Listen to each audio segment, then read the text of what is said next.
ask you some specific questions about the morning hours of August 8th, 2014. Were you working in the emergency room at Sunrise Hospital then? Yes, I was. And were you working in the emergency department? Mm-hmm. Is that a yes? Yes.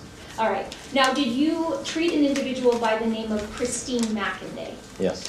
And was she admitted into the intensive care unit? Yes. When you first encountered her, can you describe her condition and injuries, please? Sure. She was pretty beat up. She was a very swollen left eye. I think it was swollen shut. Significant swelling to her lips. She was ecchymotic on her left eye already. What does ecchymotic mean? Bruising. She had, I had the prior eye open. She had a scleral hemorrhage, which is blood in the white part of your eye. She had a significant bruise to her left thigh. Okay. She had a lot of tenderness to her right upper quadrant and her right flank, and a large bruise on her right flank. Where, I think I know where the flank is, but could you explain So it to this me? right upper quadrant is right here, Okay. and then the flank is there. Her lab results show positive for opiates, is that correct? Correct? And would that be abnormal since she was given morphine? Nope, that's normal. The urine was drawn at, or collected at 7:14. So that would all make sense to you? Yep, normal. Thank you.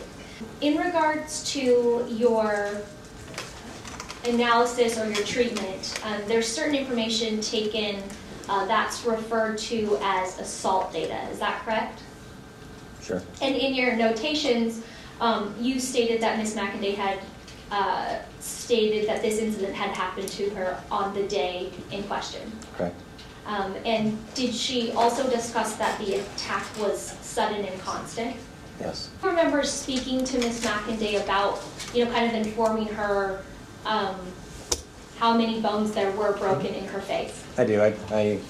I told her initially, I think there were, 15 or 18. I don't remember what I told her, but I was, at the time, I think I thought that she had fractured the entire orbit, meaning every bone in the orbit.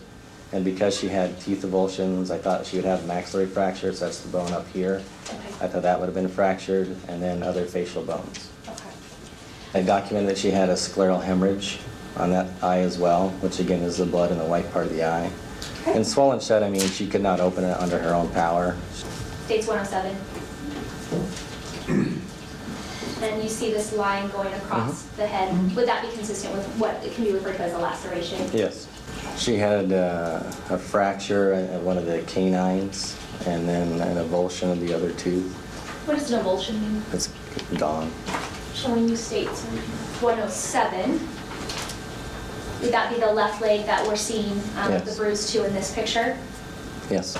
She had a blowout fracture, so your orbit has 7 bones. I'm not an anatomist, but it's been a long time, but I believe it has 7 bones that make up the orbit. And then she had a blowout fracture, so it's really the floor of the orbit was broken.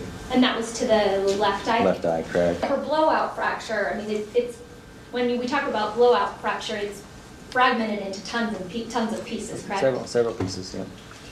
Now, in regards to, did she have also what's referred to as the lacerated liver? She did have a, yes. And what was the grade of that liver? It's a grade 3 intraparenchymal. And how many? I'm sorry. It's a grade 3 intraparenchymal.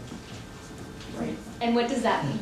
Okay, so the solid organs within the body, really your spleen and your liver, have what's called a capsule. So there's a connective tissue that surrounds them.